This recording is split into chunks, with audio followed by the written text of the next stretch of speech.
మిత్రులారా, ఈరోజు ఆంధ్రప్రదేశ్ రాష్ట్ర శాసనసభ సమావేశాల్లో రెండవ రోజు. నిన్నటి గవర్నర్ గారి ప్రసంగానికి ధన్యవాద తీర్మానాన్ని ఆమోదించేటువంటి క్రమంలో రాష్ట్ర ఉప ముఖ్యమంత్రి వర్యులు గౌరవనీయులు జనసేన పార్టీ వ్యవస్థాపకులు పవన్ కళ్యాణ్ గారు మాట్లాడుతూ కొన్ని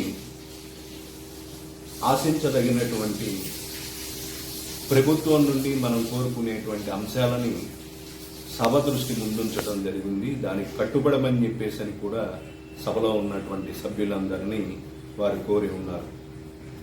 ఇది నిజమైనటువంటి ప్రజాస్వామ్యయుతమైనటువంటి చర్చలకి, సంభాషణకి, వ్యాఖ్యలకి ప్రతీకగా వీటిని మనం తీసుకోవచ్చు. మరి ముఖ్యంగా సభలో 175 మందిలో 88 మంది కొత్తగా శాసనసభకు ఎన్నికవడం జరిగింది సభ్యులుగా. ఆ కొత్తగా ఎన్నికైనటువంటి సభ్యులు ఎలా వ్యవహరించాలి, ఎలా వ్యవహరిస్తే బాగుంటుంది అనేటువంటి దానికి సంబంధించి కూడా పవన్ కళ్యాణ్ గారి అంశాలని, వారు చెప్పినటువంటి మాటల్ని మనసులో పెట్టుకున్నట్లయితే చాలా అర్థవంతంగా, ఉపయోగకరంగా ఉంటుంది. వారు ప్రస్తావించినటువంటి అంశాల్లో కొన్నింటిని మీ ముందుంచబోతూ ఉన్నాను. ఒకటి, వ్యవస్థల్ని తప్పుదోవ పట్టించొద్దు అనేటువంటి ఒక భావన. ఇది సబ్జెక్ట్ టు కరెక్షన్. ఇది నా అవగాహన మేరకు చెప్తూ ఉన్నాను. అంటే వ్యవస్థల్ని నిర్వీర్యం చేయొద్దు అని చెప్పేసి పవన్ కళ్యాణ్ గారు కోరటం, ఇది చాలా వాంఛించదగినటువంటి పరిణామం. రెండవది, వ్యక్తులు చేసినటువంటి తప్పుల్ని, లోపాలని పార్టీలకు కానీ ప్రభుత్వానికి కానీ ఆపాదించవద్దు అనేటువంటి ఒక పిలుపు. ఇది ప్రస్తుత కాలంలో మనకి చాలా అవసరం. ఇది మనం చూస్తూనే ఉన్నాం. నిత్యం ఎక్కడో ఏదో ఒక చిన్న లోపం జరగటం, దాన్ని పార్టీకి లేదా పార్టీ వ్యవస్థాపకులకి లేదా ఆ పార్టీలో ప్రముఖమైనటువంటి వ్యక్తులకి ఆపాదించి అదొక మీడియా వారికి ఒక టీఆర్పీ రేటు పెంచేటువంటి కార్యక్రమంగా మారిపోతూ ఉంది. దాని నుంచి బయటపడటానికి ఇది ఒక మంచి సూచన. అలానే వారు ప్రస్తావిస్తూ మరొక అంశం, ఇసుక విధానం, మైనింగ్ విధానానికి సంబంధించి వారు ప్రస్తావించడం జరిగింది.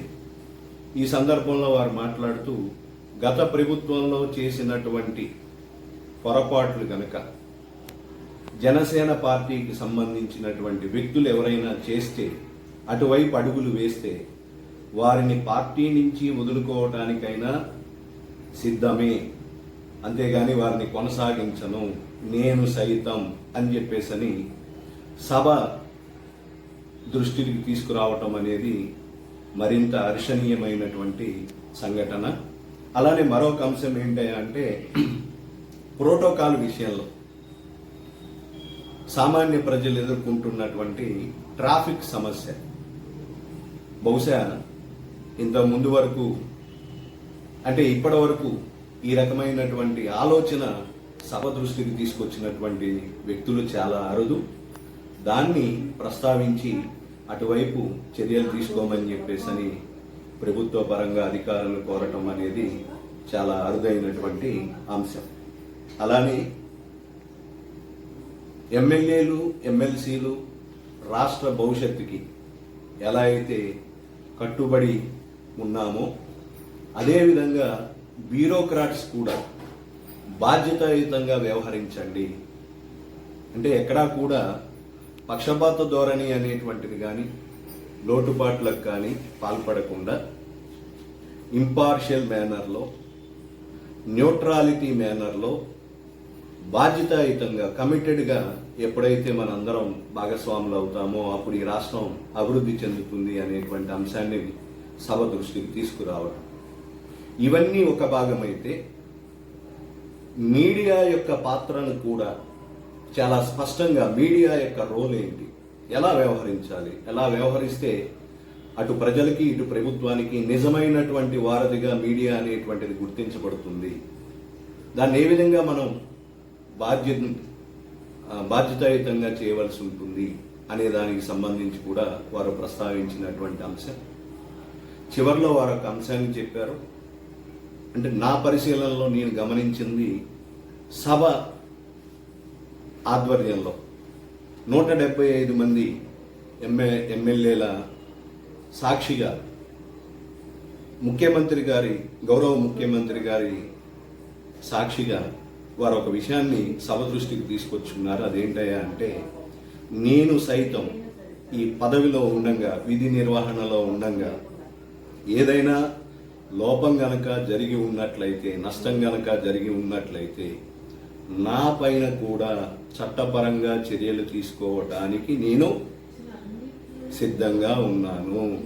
అంతేగాని నేనేమి చట్టానికి అతీతుణ్ణి కాదు, చట్టం అందరికీ ఒకేలా వర్తిస్తుంది అనేటువంటి ఒక స్పష్టమైనటువంటి మెసేజ్ని సభ ద్వారా రాష్ట్రానికి తెలియపరచడం అనేది, రాష్ట్ర ప్రజలకు తెలియపరచడం అనేది అత్యంత హర్షణీయమైనటువంటి అంశం.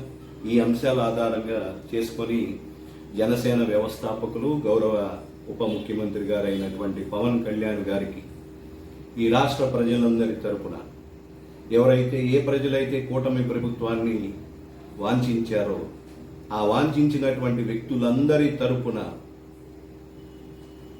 ఈ వేదిక పరంగా పవన్ కళ్యాణ్ గారికి హృదయపూర్వకమైనటువంటి అభినందనలు, నమస్కారాలు తెలియజేస్తూ ఉన్నాను.